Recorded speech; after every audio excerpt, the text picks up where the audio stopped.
আলাইকুম বন্ধুরা, কেমন আছো তোমরা? আশা করি আল্লাহর রহমতে তোমরা সবাই ভালো আছো।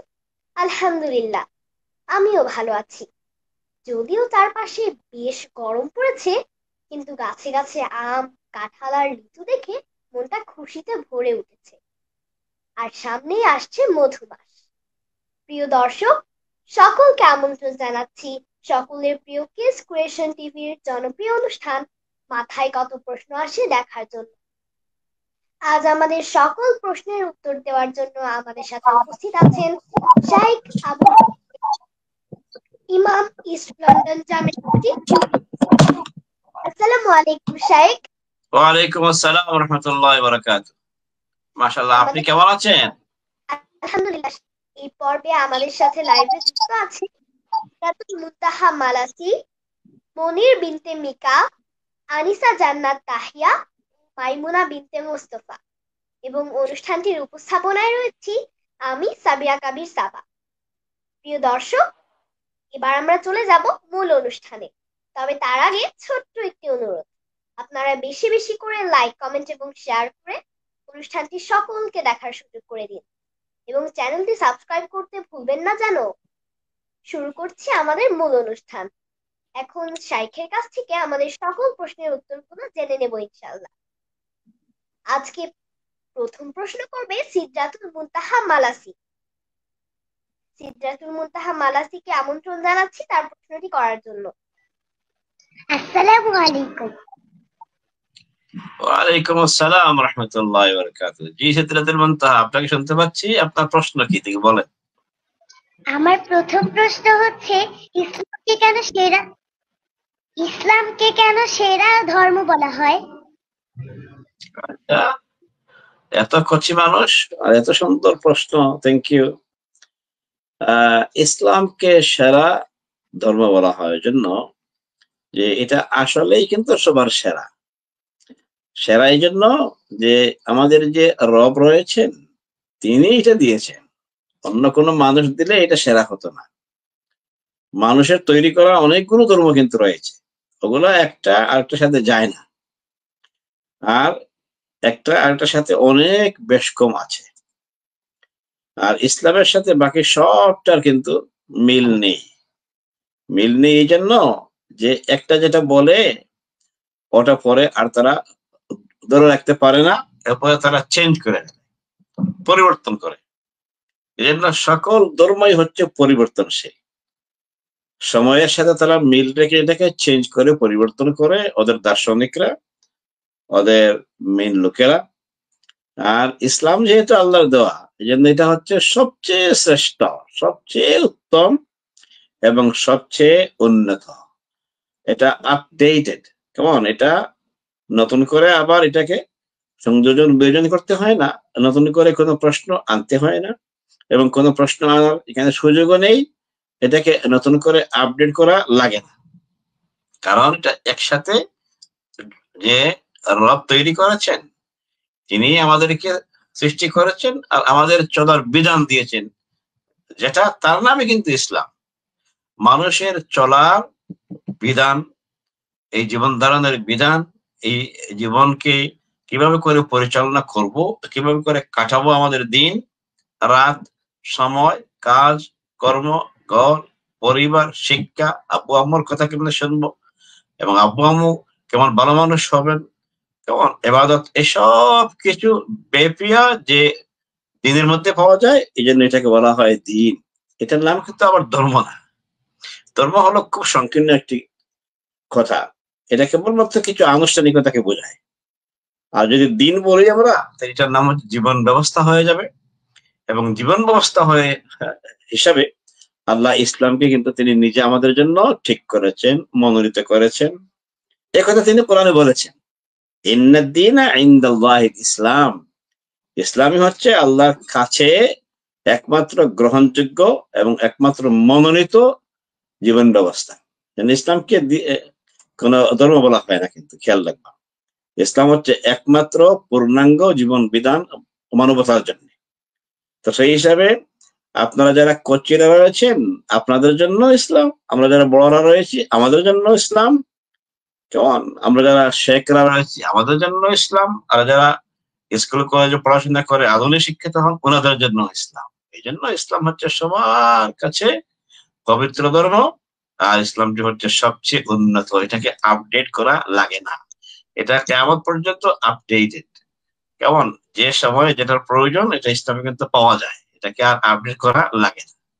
আশা করি ক্লিয়ার। সেই হিসাবে আমরা হচ্ছি সেই ইসলামের ধারক এবং বাহক। আমরা ইসলামকে অনুসরণ করব, ইসলামকে বিশ্বাস করব, ইসলামকে ফলো করব আমাদের গোটা জীবনের মধ্যে। আমাদের মৌত পর্যন্ত, মৃত্যু পর্যন্ত যত কিছুর প্রয়োজন এই সব কিছু ইসলামে আছে বলে এটা হচ্ছে সবচেয়ে উন্নত ধর্ম। আশা করি হেল্পফুল, ইনশাআল্লাহ এটা ক্লিয়ার হয়ে যাবে তোমার কাছে। শুকরান, জাযাকাল্লাহ। এবারে প্রশ্ন করার জন্য ডেকে নিচ্ছি আনিসা জান্নাত তাহিয়াকে। কোরআনকে সর্বশ্রেষ্ঠ গ্রন্থ বলা হয় কেন? আচ্ছা, আনিসা জান্নাত, আপনার বয়স খুবই কম, এই জন্য আপনি সুন্দর প্রশ্ন করেছেন। থ্যাংক ইউ, আপনাকে হেল্প করা লেগেছে। তো শোনেন, ইসলামকে সর্বশ্রেষ্ঠ গ্রন্থ বলা হয়, সরি, ইসলামকে ইসলাম না, কোরআন হচ্ছে সর্বশ্রেষ্ঠ গ্রন্থ। কোরআনকে সর্বশ্রেষ্ঠ গ্রন্থ বলা হয় এই জন্য যে এই কোরআনটি হচ্ছে অপরিবর্তনশীল, কেমন আনচেঞ্জেবল, এটাকে কেউ পরিবর্তন করতে পারে না। এই জন্য এটা সর্বশ্রেষ্ঠ গ্রন্থ। কেমন এটা শ্রেষ্ঠ এই জন্য যে আমাদের রব যিনি, তিনি আমাদের জন্য এই কোরআন দিয়েছেন, তার পক্ষ থেকে তিনি দিয়েছেন। তবে মনে রাখবা, এটা কিন্তু ওই আজকালকে তোমার বাসায় যে কপি আছে কোরআনের বই এখানে, ওইভাবে করে বই এখানে আল্লাহর কাছ থেকে আসেনি। ওটা এসেছে আল্লাহ রাব্বুল আলামিনের কাছ থেকে, প্রিয় নবী মুহাম্মদ সাল্লাল্লাহু আলাইহি সাল্লামের উপর একসাথে এসেছে আল্লাহ রাব্বুল আলামিনের আওয়াজ এখানে, আল্লাহর ভয়েস এখানে। এবং এই ভয়েস গুলোকে আল্লাহ রাব্বুল আলামিন নিজে এটাকে সংরক্ষিত করে রেখেছেন একটি জায়গা, খুবই সুন্দর একটি জায়গা, খুবই নিখুঁত একটি জায়গা, এবং খুব সেফ একটি জায়গা, নিরাপত্তা দিয়ে প্রটেক্ট করে রেখেছেন আল্লাহ। এটাকে বলা হয় লাউহে মাহফুজ। এটা আকাশের মধ্যে আল্লাহ রেখেছেন। কোন জায়গায় রেখেছেন এটা আমরা অনেকেই কিন্তু এটা জানি না, আমরা কেউই এটা জানি না, এটা আল্লাহ জানেন।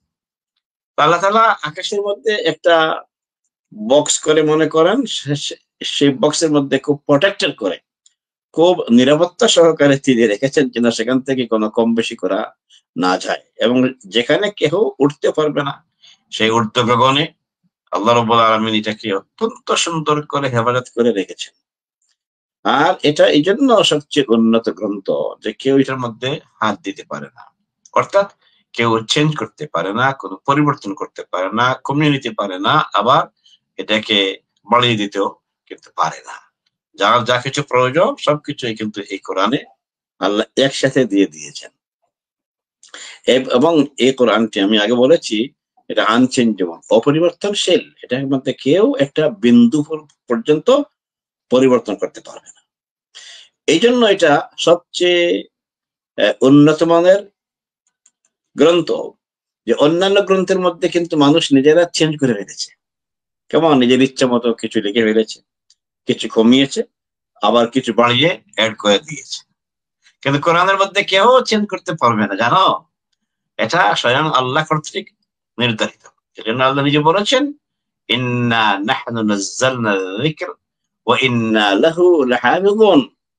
আল্লাহ রাব্বুল আলামিনের পক্ষ থেকে তিনি নিজে এটাকে পাঠিয়েছেন এবং তিনি নিজে এটাকে সংরক্ষণ করবেন। আল্লাহ নিজে যদি একটা জিনিসকে সংরক্ষণ করেন তাহলে বলো দেখি কেউ চেঞ্জ করতে পারবে? পারবে।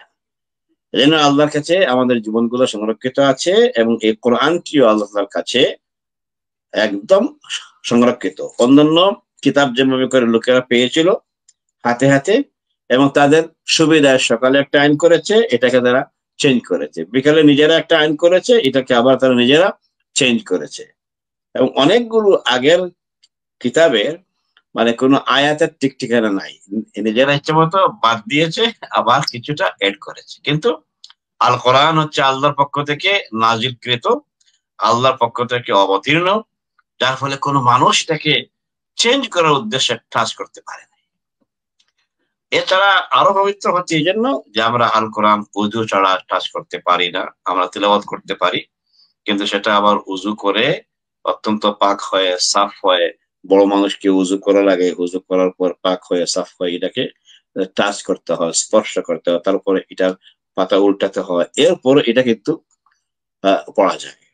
এই জন্য আল কোরআন সকল দিক থেকে হচ্ছে মহাগ্রন্থ। আল কোরআন আমরা বলি এটা হচ্ছে অত্যন্ত উন্নত এবং পবিত্র। আশা করি ক্লিয়ার তোমাদের কাছে।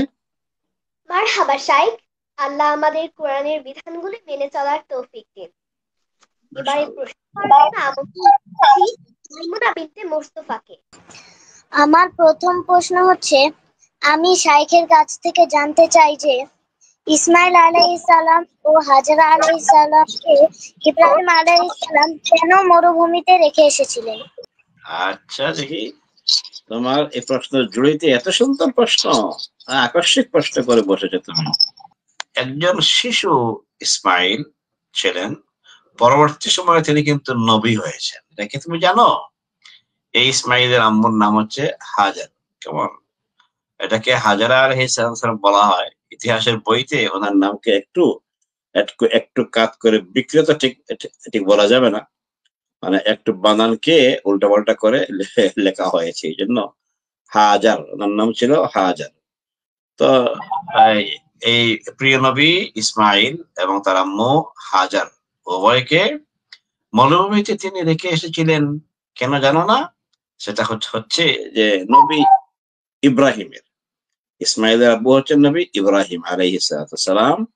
প্রিয় নবী ইব্রাহিম তার দুজন স্ত্রী ছিলেন। তো তার এই স্ত্রীকে অর্থাৎ হাজারকে তিনি রেখে এসেছিলেন যেটা মরুভূমিতে, ওইটা কিন্তু পরে আর মরুভূমি থাকে নাই। ওই সময় এটা মরুভূমির মতো করে ছিল, একটা বিশাল বিরান জায়গা ছিল, হাওড়ের মতো জায়গা ছিল, একটা মরুভূমির মতো জায়গা ছিল। কেমন, পরবর্তীতে সেখানে আল্লাহর ঘর, এই যে আজকে আমরা তোয়াফ করতে যাই, হজ করতে যাই, উমরা করতে যাই না, সমগ্র পৃথিবীর মানুষ সেখানে যায়। সেখানে আল্লাহর হুকুমে আল্লাহ একটা ঘর আবিষ্কার করলেন, এবং অতীতে যে সময় তিনি তার সন্তানকে সেখানে রেখে আসছিলেন, ওই সময় কিন্তু গড় এভাবে করে ছিল না। এবং সেই গড়ের পাশেই এই বেবি ইসমাইলকে, কেমন, একদম শিশু ইসমাইল এবং তার আম্মুকে সেখানে তার আব্বু ইব্রাহিম নবী আলাইহিস সালাম রেখে এসেছিলেন। হ্যাঁ, যে ভবিষ্যতে এখানে একটা গড় হবে, আল্লাহর ঘর হবে, এরপরে পিতা সেখানে যাবেন, যে সেখানে গিয়ে তিনি তার এই সন্তান ইসমাইলকে এবং তার আম্মুকে রেখে আসবেন, রেখে আসলেন। কেমন, এরপরে আবার সময়ের ব্যবধানে তিনি সময় সময় সেখানে গিয়ে তার মা এবং এই বেবি ইসমাইলকে দেখে আসতেন। একবার যখন এই ইসমাইলের বয়স হয়ে গেছে, একটু 7-8 হয়ে গেছে মনে করো, এই বয়সে কচি বয়স, খেলাধুলার বয়স, তো একটু হাঁটা, মানে হাঁটা চলার বয়স, দৌড়াদৌড়ির বয়স হয়ে গেছে। এই সময় তিনি গিয়েছেন সেখানে তার এই কচি ইসমাইলকে একটু একটু দেখা করতে। তিনি যখন সেখানে গিয়ে পৌঁছলেন, সেই সময় আল্লাহ রাব্বুল আলামিন তাকে স্বপ্নে কিছু জিনিস দেখালেন। এর মধ্যে একটা সুন্দর স্বপ্ন ছিল। কেমন, সেই স্বপ্ন তিনি শেয়ার করলেন তার এই সন্তান, কচি সন্তান ইসমাইল সাথে, যে আব্বু ইসমাইল, তুমি শোনো, আমি কয়েকদিন থেকে একটা স্বপ্ন দেখে আসছি। আর সেটা ছিল কি জানো? সেটা ছিল যে আমি তোমাকে জবাই করছি। আশ্চর্য না বলো? কতটা আশ্চর্য! সুবহানাল্লাহ। যে বেবি একটু বড় হলেন মাত্র, একটু দৌড়াদৌড়ির বয়স হয়েছে, 7-8 হয়েছে, ওই সময় তিনি তার সন্তানের সাথে এটা শেয়ার করতেছেন। আচ্ছা, তোমাদের আব্বু আম্মু যদি এই জাতীয় কোনো স্বপ্ন দেখেন আর তোমাদেরকে বলেন, তোমরা ভয় পাবে না? অবশ্যই ভয় পেয়ে যাবে। কিন্তু নবী ইসমাইল, উনি শিশু নবী হতে পারেন কিন্তু ভয় পাননি। তিনি বলেছেন আব্বুকে যে আব্বু, আপনার রব যদি এটা সত্যি আপনাকে বলে থাকেন, আপনি এটা এক্সিকিউট যদি করতে চান, অর্থাৎ আপনি যদি এটাকে কার্যে রূপান্তরিত করতে চান, করেন, আমি রেডি আছি।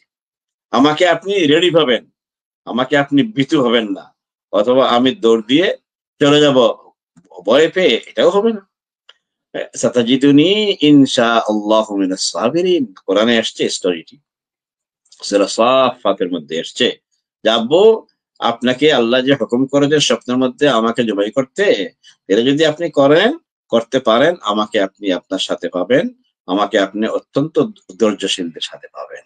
আমি কিন্তু ভয় পাবো না, ভয় পেয়ে পালিয়ে যাব না। দেখছো?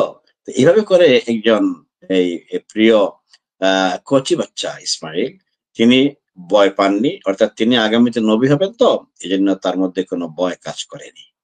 এরপরে বাবার কথা অনুযায়ী তিনি তাকে, এই ছেলেকে নিয়ে গেলেন একটা ফিল্ডের মধ্যে। সেই মরুভূমির নাম ছিল মিনা।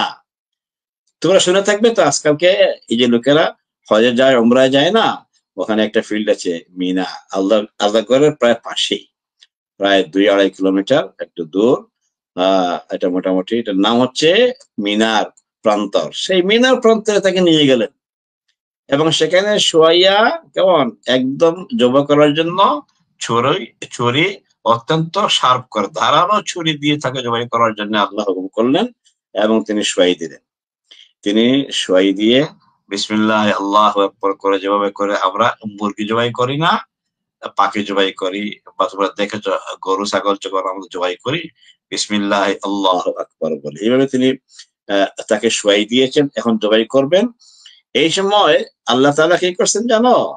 পরীক্ষায় পাশ পেয়ে এই কচি ছেলেকে তিনি বাঁচিয়ে দিয়েছেন। তিনি তাকে রেহাই দিয়ে পাশে খাড়া করে রেখেছেন ইসমাইলকে। আর আল্লাহ তাআলা আসমান থেকে একটা দুম্বা সেখানে পাঠাইছেন এবং কোরবানি হয়ে গেছে দুম্বা। বাবা চোখ করে দেখেন, এ তো ইসমাইল না, ইসমাইল দিয়ে খাড়া আমার পাশে, ব্যাপার কি? আর একটা দুম্বা কোরবানি হয়ে গেছে রে, সুবহানাল্লাহ। কেমন তিনি বললেন, দুয়াটা বলছিলেন, রব্বানা তাকাব্বাল মিন্না ইন্নাকা আনতাস সামিউল আলিম। আয় আল্লাহ, বিসমিল্লাহ আল্লাহু আকবার বলে তিনি জবাই করলেন। এরপরে তিনি দোয়া পড়লেন। কেমন চোখ করে দেখেন যে ইসমাইল তো এখানে আছে, আরেকটা দুম্বা আসমান থেকে আল্লাহ পাঠাইছেন, সেটাই আমি আসলে জবাই করেছি।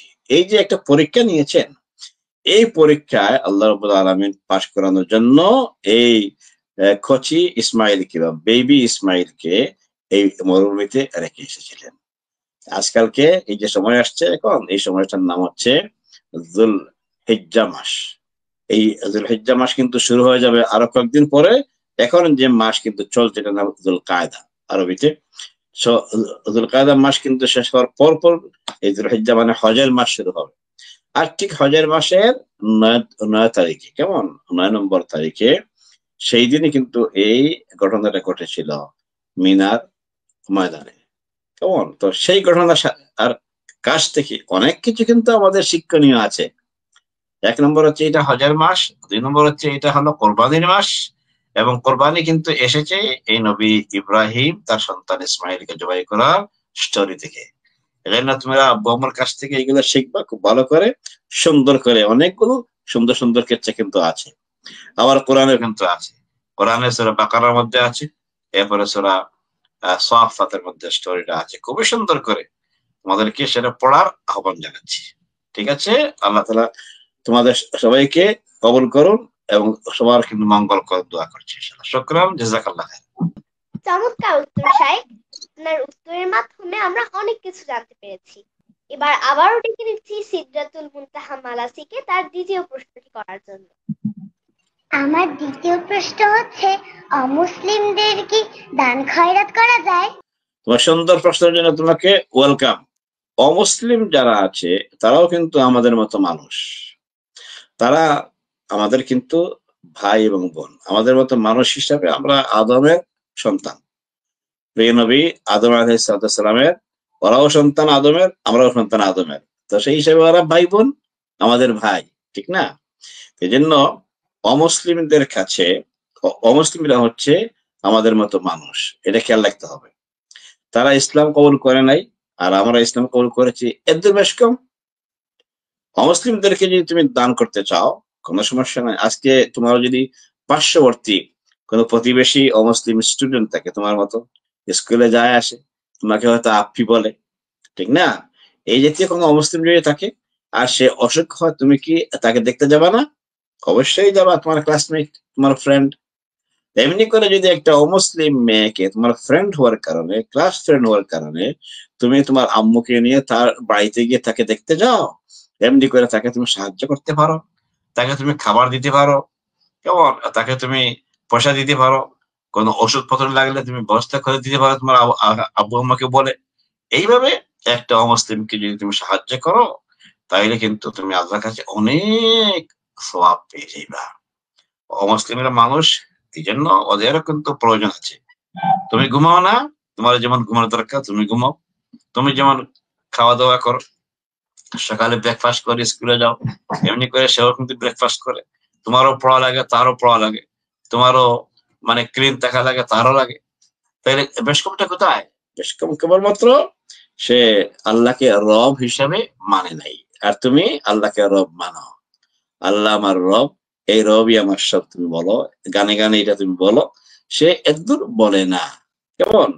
এখন তুমি তাকে আস্তে আস্তে আস্তে করে যদি তুমি তোমার রবের কথা বলো, যে রবের ইচ্ছা আমি আজকে ঘুম থেকে উঠেছি, রবের ইচ্ছা আমি আজকে এই আইটেম খেয়ে স্কুলে এসেছি, রবের ইচ্ছা আজকে আমি বই খুলে পড়ছি, এগুলো আমি আমার রব চাইলে করে আমি পারি। আর আমার রব যদি না চান আমি কিন্তু এগুলো পারি না। এইভাবে করে যদি তুমি তোমার বাসায় কচি কচি কথা যদি তুমি তাকে ইসলামের দাওয়াত দিতে চাও, তুমি দাওয়াত দিতে পারো। কিন্তু তাকে তুমি সাহায্য করতে চাইলে কোনো অসুবিধা নাই। তুমি পয়সা দিয়ে সাহায্য করো, গিয়ে দেখা সাক্ষাৎ করে সাহায্য করো, অথবা তাকে খাবার দিয়ে সাহায্য করতে চাও, দান খয়রাত করতে চাও, অবশ্যই তুমি তাদেরকে দান করতে পারবা, খয়রাত করতে পারবা। এবং দান করলে পরে আমরা মুসলিমরা ওদেরকে দান করলে পরে কি হয় জানো? ওরা ইসলামের প্রতি অত্যন্ত আগ্রহী হয়, ইসলামকে জানতে আগ্রহী হয়, ইসলামকে কবুল করতে তারা খুব বেশি খুশি হয়। আচ্ছা, আমার একটা মুসলিম ফ্রেন্ড আছে, কেমন, তোমার মতো, তোমার নাম বলে বলবে, আমার একটা মেয়ে মুসলিম ফ্রেন্ড আছে স্কুলে, সে আমাকে এভরিডে জিজ্ঞেস করে তুমি কেমন আছো, তোমার আব্বু আম্মু কেমন আছে, ভাই বোনরা কেমন। এটা বলে সে ইসলামের প্রতি অত্যন্ত আকৃষ্ট হবে। এজন্য আমাদের উচিত অমুসলিম ফ্রেন্ডদের সাথে ভালো ব্যবহার করা, ওদেরকে আপদে বিপদে সাহায্য করা, ওদেরকে এভরিডে জিজ্ঞেস করা, ওদের সাথে ফ্রেন্ডশিপ করা, পড়ালেখার জন্য ফ্রেন্ডশিপ করা যায়। এই জন্য অমুসলিমকে কোনোদিন হেয় প্রতিপন্ন করতে নেই, অমুসলিমকে অবহেলা করতে নেই। মনে রাখবা, তুমি যদি বাধা ব্যবহার করো, সুন্দর ব্যবহার তুমি করতে পারো, তাইলে এই অমুসলিম মেয়েটি, অমুসলিম ফ্রেন্ডটি একদিন তোমার মতো করে মুসলিম হয়ে যাবে, ইসলাম কবুল করবে, তখন তোমার খুশির কোনো সীমা থাকবে না। ঠিক আছে? তাইলে অমুসলিমদেরকে সাহায্য করবা, সাহায্য করা উচিত, দান খয়রাত করা আমাদের একান্তই উচিত। থ্যাংক ইউ, শুকরান, জাযাকাল্লাহ। এবার প্রশ্ন করার জন্য ডেকে নিচ্ছি আনিসা জান্নাত তাহিয়াকে। আনিসা জান্নাত তাহিয়া, তোমার প্রশ্নটি করতে পারো। নবীজি মক্কা থেকে মদিনায় কত বছর বয়সে হিজরত করেছিল? থ্যাংক ইউ তাহিয়া, আপনি এত সুন্দর প্রশ্ন করতে পেরেছেন বাংলা ভাষায়। আপনাকে এই জন্য অনেক অনেক শুভেচ্ছা জানাচ্ছি। নবী মুহাম্মদ সাল্লাল্লাহু আলাইহি সাল্লাম কত বছর বয়সে কেন হিজরত করেছিলেন? হিজরত শব্দটি হচ্ছে আরবি, তার অর্থ হচ্ছে এক দেশ থেকে আরেক দেশে চলে যাওয়া। এবং কেন করেছিলেন, কত বছর বয়সে? আমাদের প্রিয় নবীজির বয়স তখন অনেক ছিল। কেমন? আমাদের প্রিয় নবী মুহাম্মদ সাল্লাল্লাহু আলাইহি সাল্লাম তোমাদের মতো কচি ছিলেন না, তো তিনি অনেক বড় মানুষ ছিলেন। এবং তার বয়স যখন 40-এর মতো করেছিল, ওই সময় কিন্তু তার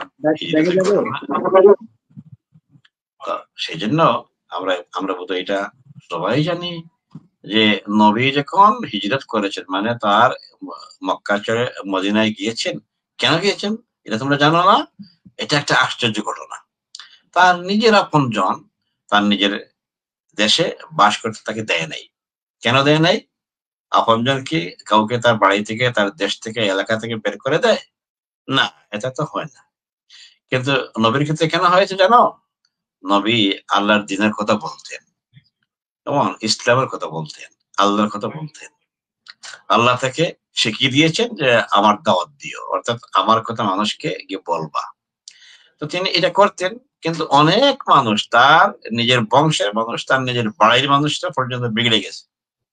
কারণ কি জানো? মেইন কারণ ছিল এটা যে আমাদের কথা মতো আমাদের আরবের সকল নিয়ম কানুন আমাদের নিয়ম মতো চলবে। আর নবী বলছেন না, নবী যেটা যে কথা দিয়ে শুরু করেছিলেন তার ইয়ে ছিল, ওয়ার্ডিং ছিল যে লা ইলাহা ইল্লাল্লাহ, আল্লাহ ছাড়া কোনো আইনদাতা নেই, আল্লাহ ছাড়া কোনো বিধানদাতা নেই। বিধান দিতে পারে, পারিবারিক নিয়ম কানুন দিতে পারে, সামাজিক নিয়ম কানুন যিনি দিবেন তার নাম হচ্ছে আল্লাহ, তার নাম হচ্ছে রব। আর সমাজের যারা লোক ছিল ওরা বললো না মোহাম্মদ তুমি ভুল বলতেছো, তো এটা আমরা না এই সমাজের মালিক, এই সমাজে আমরাই বাস করি, তো নিয়ম কানুন কার হবে? যাকে দেখা যায় না তার কেন হবে? আমাদের নিয়ম কানুন হবে। আমাদের বাপদাদারা যে নিয়মে সমাজ চালাইছেন, পরিবার চালিয়েছেন, আমরাও সেই নিয়মে চালাবো। কেমন? এখানে আবার রবের কোনো দখল নেই, তোমার রব আরেকজনের কোনো প্রয়োজন নেই, আমরাই এনাফ, আমরা যথেষ্ট। আর নবী মুহাম্মদ সাল্লাল্লাহু আলাইহি সাল্লাম বলেছেন কি জানো? বলছিলেন না, যিনি সৃষ্টি করেন তার আইনে দেশ চললে, তার আইনে তার নিয়ম অনুযায়ী, তার আইন অনুযায়ী যদি সমাজ চলে, বাড়ি চলে, পরিবার চলে, তাইলে কোনো সমস্যা হয় না। এটা সবচেয়ে ভালো নিয়ম। সবচেয়ে ভালো নিয়ম কানুন কার? আল্লাহ। অতএব যদি আব্বুর নিয়মে, আম্মুর নিয়মে না চলিয়ে যদি আমরা আল্লাহর নিয়মে চলি, এর মধ্যে কোনো ভুলভ্রান্তি হয় না। আর আব্বু আম্মুর নিয়মে চললে, সমাজের নিয়মে চললে কিছুদিন পরে এই নিয়মটাকে চেঞ্জ করতে হবে। যে আব্বু ওই সময় বলেছিলেন আমাদের ঘরটা ছিল তখন বাঁশ বেত দিয়ে তৈরি, এজন্য আব্বু আম্মুর এটা ছিল কথা। এখন তো আমাদের ঘরটা হয়ে গেছে পাখা, তাইলে আব্বু আম্মুর আগের কথা এখন আর মানাবে না, এখন আর চলবে না। এখন আমাদের ঘরটা মোটামুটি পাকা হয়ে গেছে, এজন্য এখন নিয়ম চেঞ্জ করতে হবে। কিন্তু আল্লাহ যিনি, রব যিনি হন, তার নিয়ম কানুন কোনো চেঞ্জ হয় না, সেটা তাকে অপরিবর্তনশীল। তো এই জন্য আল্লাহর নিয়মে আমরা চলবো, সমাজ চলবে, এটা ছিল তার দাবি, জানো। আর এই দাবিকে কিন্তু তার এলাকার মানুষেরা গ্রহণ করে নাই, বরং তার সম্পূর্ণ বিরুদ্ধে চলে গেছে।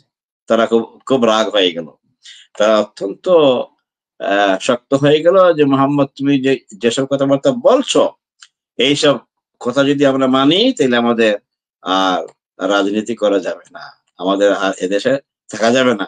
তাইলে তাইলে তুমি চাচ্ছ আমাদেরকে দেশ থেকে বিতাড়িত করতে, তাইলে তোমাকে আমরা বাইর করে দেবো। এই তারা খুব বেশি গরম হয়ে গেল, রাগারাগি করলো। তারপরে মুহাম্মদ সাল্লাল্লাহু আলাইহি সাল্লামকে দেশ থেকে বহিষ্কারের জন্য তারা নিজেরা উদ্যোগ নিয়েছে। কেমন? এই উদ্যোগ নেওয়ার পর তারা তাকে আর বাস করতে দেয় নাই মক্কায়। তখন তিনি নিজে এই মক্কা থেকে মদিনার পথে চলে যাবেন, এটার জন্য ব্যবস্থা করলেন, আল্লাহ তাকে পারমিশন দিলেন। এরপরে তিনি আল্লাহর দিনের কথাটা মক্কায় বলতে পারলেন না, মদিনায় তিনি আল্লাহর হুকুমে চলে গেলেন। এই চলে যাওয়াটাকে বলা হয় হিজরত। আর হিজরতটা করলেন তিনি এই জন্য যে তাকে আল্লাহর কথা বলতে দেওয়া হয় না এই মক্কার জমিনে, এই জন্য তাকে মদিনায় আল্লাহ রাব্বুল আলামিন তাকে দাওয়াত করলেন, সেখানে চলে গিয়ে আল্লাহর কথা বলতে পারলেন। তার জন্য বেশ সহজ হয়ে গেল ওখানে মদিনায়। এই কারণে তিনি দেশ ছেড়ে চলে গিয়েছিলেন। এই দেশ ছেড়ে, দেশ ত্যাগ করে চলে যাওয়ার নামটা ছিল হিজরত। আশা করি তোমাদের কাছে পরিষ্কার। এবার কেমন? Thank you. এভাবে করে তুমি আমি যদি আজকে দিনের কাজ করি, আমাদেরকে এইভাবে করে এলাকা থেকে, বাড়ি থেকে, ঘর থেকে, নিজের দেশ থেকে হয়তো বের করে দেওয়া হতে পারে, কোনো এক সময় হয়তো লাগতে পারে। কারণ এটা হচ্ছে আমাদের প্রিয় নবী মুহাম্মদ সাল্লাল্লাহু আলাইহি ওয়াসাল্লামের সুন্নাত, এটা হচ্ছে তার নিয়ম। ইসলামের কথা বললে, ভালো কথা বললে, অনেক লোকই দেখবা তোমার সমাজে তোমাকে আর ভালোবাসবে না। তোমাকে নিয়ে আদর দিয়েছে, চুমু দিয়েছে, তোমাকে কুলো নিয়েছে, অনেক কিছু করেছে, ঠিক না? কিন্তু সেই আঙ্কেল, সেই মামা দেখবা কিছুদিন পর তুমি যদি বড় হয়ে এই ইসলামের কাজ করা শুরু করে দাও, আর যদি সে ইসলামের কাজকে পছন্দ করে না, তাহলে তোমাকেও সে কিন্তু আর ভালোবাসবে না, তোমার সে বিরোধী হয়ে যাবে। কেমন? তো এই জন্য এটা হচ্ছে নিয়ম ইসলামের। তো এই জন্য আসো আমরা যেন সবাই এই প্রিয় নবী মুহাম্মদ সাল্লাল্লাহু আলাইহি ওয়াসাল্লামের মতো দ্বীনের কথা বলতে পারি, ইসলামের কথা বলতে পারি, আল্লাহর কথা বলতে পারি। এটা যদি আমাদেরকে আমাদের সমাজ, আমাদের বাড়িঘর থেকে বের করে দেয়, কোনো কিছু করার নাই। আমরা বরং অত্যন্ত খুশি হব যে আমরা প্রিয় নবী মুহাম্মদ সাল্লাল্লাহু আলাইহি ওয়াসাল্লামের মতো করে দ্বীনের কাজ করতে পেরেছি, ঠিক না? আসো আমরা সবাই দ্বীনের জন্য রেডি হই। শুকরান, জাযাকিল্লাহ খাইরান। অসংখ্য ধন্যবাদ শাইখ, আপনার প্রতিটি উত্তর থেকে আমরা অনেক কিছু জানতে পারছি। এবারে প্রশ্ন করতে চলেছে মাইমুনা মানুষদেরকে পৃথিবীতে নবী হিসাবে প্রেরণ করলেন, মহিলাদেরকে কেন নবী বানালেন না? মহিলারা কেন নবী নেই? মাইমুনা, তোমার এত সুন্দর প্রশ্ন, এত জটিল প্রশ্ন নিয়ে তুমি এসেছো। তুমি জানো না তোমার আম্মু একজন মহিলা? কেমন? আম্মু যদি আমাদের মতো ইমাম হতেন, আলেম হতেন, তাহলে তোমাকে ভাত খাওয়াইতো কে? তোমাকে লুক আফটার করতো কে বলো? তোমাকে প্রতিদিন স্কুলে রেডি করে কে দিত? ঠিক না? এই জন্য মহিলাদের কিছু কাজের জায়গা আলাদা আছে। তোমার আম্মু একজন মহিলা, তোমার আপু যদি থাকে তাহলে সে একটা মহিলা, ঠিক না? এই জন্য যার যার ফিল্ডের কাজ আছে। তুমি বলো তো একটু দেখি, বলো যে আমাদের দেশে এখন যিনি প্রধান আছেন তিনি হচ্ছেন ইউনূস সাহেব। তিনি যদি লাঙ্গল নিয়ে চাষ করতেন তাইলে দেশ চালাইতো কে বলো? চাষি দেখছো তাদের মাঠে গিয়ে চাষ করে যে গরু দিয়ে, লাঙ্গল দিয়ে, যদি এই ইউনূস সাহেব চাষ করা শুরু করে দিতেন তাইলে আজকে দেশটা কে চালাতো? তার মতো একজন প্রফেসর কোথায় আমরা পেতাম? তার মতো একজন বড় লোক, একজন একজন গুণী লোক আমরা কোথায় পেতাম বলো? আমরা কিন্তু সেটা মিস করতাম, পেতাম না। এই জন্য তোমার আব্বু আজকে মনে করো একটা অফিস চালায়, তোমার আব্বু অফিস চালাচ্ছে মানে দেশ চালাচ্ছে। কারণ তোমার আব্বু যদি মানে এইভাবে করে ধান খেতে গিয়ে চাষ করতো তাইলে আজকে দেশ চালাবার মতো লোক কিন্তু আমরা মিস করতাম, পেতাম না। এই জন্য মানে আম্মুদের কাজ কিছু জায়গায় আছে, কৃষকের কাজ জমিনে আছে, আবার ইউনূস স্যারদের কাজ আছে কোথায় জানো? ওই পার্লামেন্টে বসে বসে, বড় বড় চেয়ারে বসে বসে প্রধান উপদেষ্টা হিসাবে বা প্রাইম মিনিস্টার হিসাবে সেই চেয়ারে বসছে। এজন্য যার তার যে জায়গা সেই জায়গায় কাজ করতে হয়।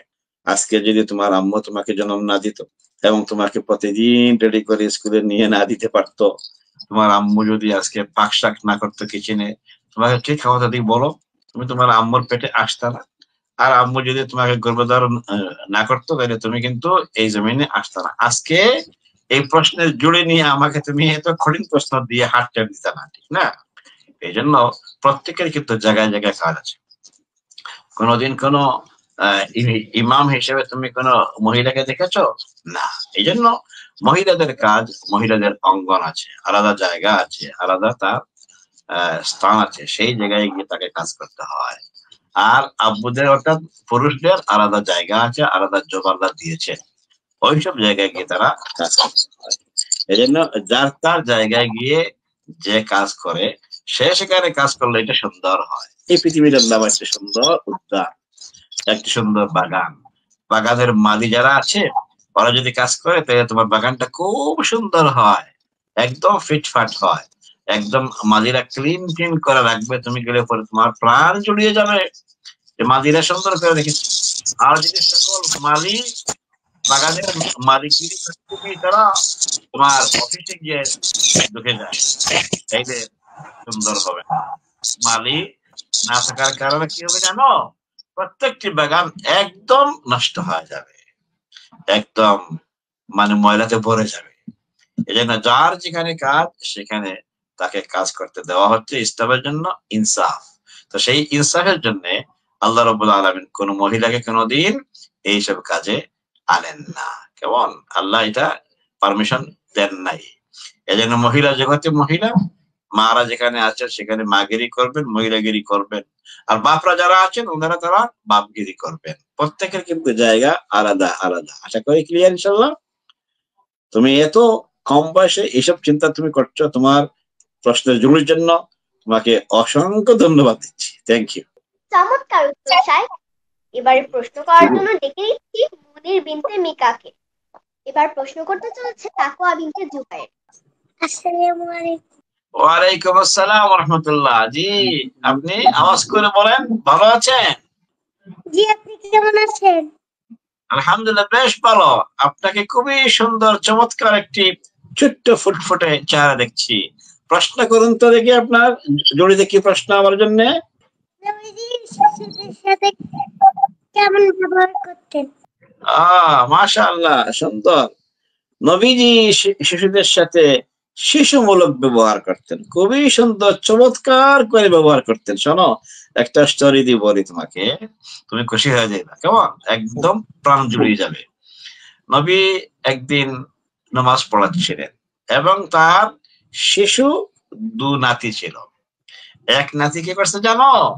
নবীজিকে সাজদায় পেয়ে সে মনে করছে তার গোড়া এমন একদম আইসা নবীর পিঠে উঠে গেছে।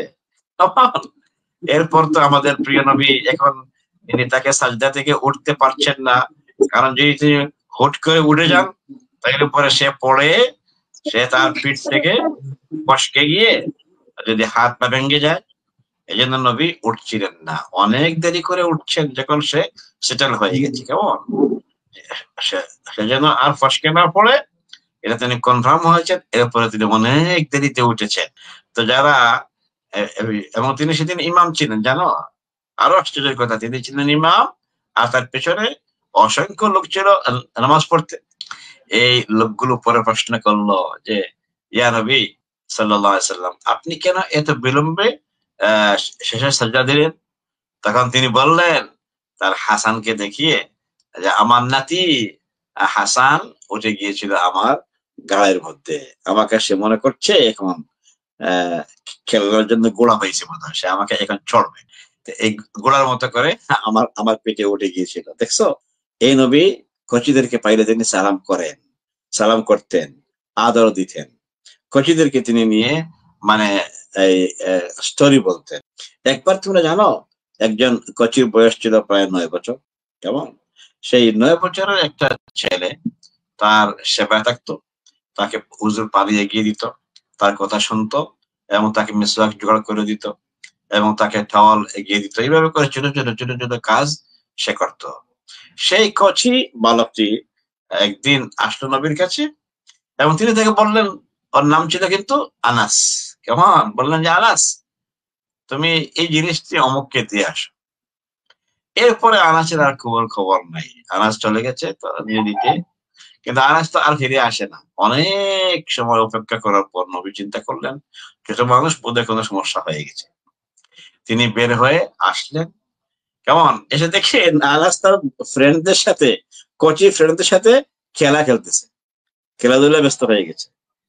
তিনি পিছন থেকে এসে কোনো ধমক দেন না, আনাসের পিঠের মধ্যে এভাবে করে হাত রাখছেন। কেমন হাত রাখতেই আনাস একদম অপ্রস্তুত হয়ে গেছে, ঠিক না? খুব শরম পেয়েছে, একদম লাজে একদম শেষ হয়ে গেছে আনাস। তারপরে আনাস বলল না, নবী করিম সাল্লাল্লাহু আলাইহি ওয়াসাল্লাম তাকে বললেন আসসালামু আলাইকুম ইয়া আনাস। আনাস তুমি তুমি ওকে আছো? এইভাবে করে নবী আনাসের মতো করে সুন্দর করে ভালো ব্যবহার করতেন। কচিদের সাথে তিনি হাসতেন, কচিদেরকে তিনি আগে সালাম দিতেন, ওদের সাথে তিনি খেলতেন। নবী সাল্লাল্লাহু আলাইহি সাল্লাম আবার তার মেয়ের বাড়িতে একদিন গেলেন। কেমন তার মেয়ের নাম জানো তোমরা? তার মেয়ের নাম ছিল ফাতিমা রাদিয়াল্লাহু আনহা। ফাতিমার বাড়িতে গেছেন, গিয়ে তিনি এই হাসান হোসেনকে আবার তিনি সেখানে পেয়েছেন। পেয়ে কি করছেন তোমরা জানো? ওরা বেশ কচি ছিল, ওরা একটা হামাগুড়ি দেওয়ার বয়স হয়েছে। তোমরা মনে করো 2, 2.5 বা 3 বছর বয়স হয়েছে। তোমরা কি করছো মনে পড়ে এখন? তোমাদের নানুকে পাইলে পরে তোমরা যেভাবে করে দর্থা এবং তার পিঠে উঠতা এবং তোমরা গোড়া বানাইয়া চড়তা, এমনি করে আমাদের প্রিয় নবীকে ওরা পেয়ে একদিন নবী সাল্লাল্লাহু আলাইহি সাল্লাম গোড়ার মতো করে তিনি 2 হাত মাটিতে দিয়ে আর দু হাঁটু মাটিতে দিয়ে একটু হাঁটলেন এবং বললেন তোমরা উঠো। তখন তারা দুজন তাদের প্রিয় নবী প্রিয় নানাকে পেয়ে উভয়ে কিন্তু নবীর গাড়ে উঠেছে, ওনাকে গোড়া বানিয়ে ওনার পিঠে উঠেছে, চড়েছে। দেখছো আমাদের নবী কত স্নেহবৎসল ছিলেন, কত মায়াবী ছিলেন, কত প্রিয় ছিলেন, কত আদর করতেন। কোনোদিন কোন শিশুকে তিনি কোনোদিন ধমক দেন নাই। তিনি তার আপন নাতি হোক অথবা আপন সন্তান হোক অথবা অন্য কারো সন্তান হোক, তিনি কোনোদিন চোখ রাঙিয়ে দেখেন নাই। তিনি কাউকে কোনো কটু কথা বলেন নাই, কেমন তিনি কোনো ধমক টমক দেন নাই। কত দোষ করেছে কচিরা, কিন্তু তিনি কোনোদিন ওদেরকে বর্জনা করেন নাই। এই জন্য নবী হচ্ছেন আমাদের জন্য মডেল, আমাদের জন্য আদর্শ। অতএব সেই নবীকে ফলো করে আমরাও তার মতো করে সুন্দর ব্যবহার সবার সাথে করব, কচিদের সাথে ভালো ব্যবহার করব, বড়দের সাথে সম্মান সূচক ব্যবহার করব। মনে থাকবে তো তোমরা কচি আজকে, কিন্তু এভাবে করে কচি জীবন সারা জিন্দগি চলবো না। কিছুদিন পর তোমরা কিশোরী হবা, তারপরে তোমরা একটু বড় হয়ে যাইবা যুবক যুবতী, তারপরে তোমরা কর্মশীল মানুষ হয়ে যাইবা, আরেকদিন বাবা মা হয়ে যাওয়া, আর বয়স তোমাদের একদিন হয়ে যাবে। তো আসো, কচিদেরকে যেন আমরা মহব্বত করতে পারি, আদর করতে পারি, ওদেরকে যেন আমরা সুন্দর করে সুন্দর ভাষায় কথা বলতে পারি, ওদেরকে যেন আমরা সালাম দিতে পারি। ঠিক আছে? আমি আজকে আপনাদের সবাইকে আবারও আসসালামু আলাইকুম জানাচ্ছি। ঠিক আছে? ওয়ালাইকুম আসসালাম। জাযাকিল্লাহ খাইরান শাইখ, চমৎকার উত্তর। শাইখ, আমাদের অনুষ্ঠানের সময় প্রায় শেষ হয়ে এসেছে। আপনার অনুমতি হলে আমরা অনুষ্ঠানটি শেষ করতে পারি। আমি তোমাদের সবাইকে আবারও অসংখ্য ধন্যবাদ, এবং তোমাদের প্রশ্নের জুড়ি থেকে আমার সাথে শেয়ার করার জন্য তোমাদেরকে অনেক অনেক ধন্যবাদ জানিয়ে আজকে তোমাদেরকে আমি শেষ করার জন্য অনুমতি দিলাম। শুকরান, জাযাকাল্লাহ। এতক্ষণ আমাদের আপনাদের সকলকে অসংখ্য ধন্যবাদ, কৃতজ্ঞতা জানাচ্ছি শাইখের প্রতি। শত ব্যস্ততার মাঝেও তার মূল্যবান সময় আমাদেরকে দেওয়ার জন্য। প্রিয় শাইখ, আল্লাহর দরবারে আপনার সুস্থতা ও দীর্ঘ নেক হায়াত কামনা করছি। ধন্যবাদ প্রশ্নকারী বন্ধুদের। আর হ্যাঁ বন্ধুরা, এই গরমে আমরা সবাই বেশি বেশি করে পানি খাবো এবং প্রয়োজন ছাড়া বাড়ির বাইরে বের হব না। আর সম্ভব হলে পাখিদের জন্য জানালা কিংবা ব্যালকনিতে পানি রাখবো, যাতে গরমে কষ্ট হলে তারা সহজে পানি পান করতে পারে। ইনশাআল্লাহ আগামীতে আবারও দেখা হবে নতুন কিছু প্রশ্ন নিয়ে এবং নতুন কিছু জানার আগ্রহ নিয়ে। সবার সুস্থতা কামনা করে আজকের অনুষ্ঠান এখানেই শেষ করছি। সবাই ভালো থাকবেন, সুস্থ থাকবেন, কিডস ক্রিয়েশনের সাথেই থাকবেন। আসসালামু আলাইকুম ওয়া রাহমাতুল্লাহ। ওয়া আলাইকুম আসসালাম ওয়া রাহমাতুল্লাহি ওয়া বারাকাতুহু।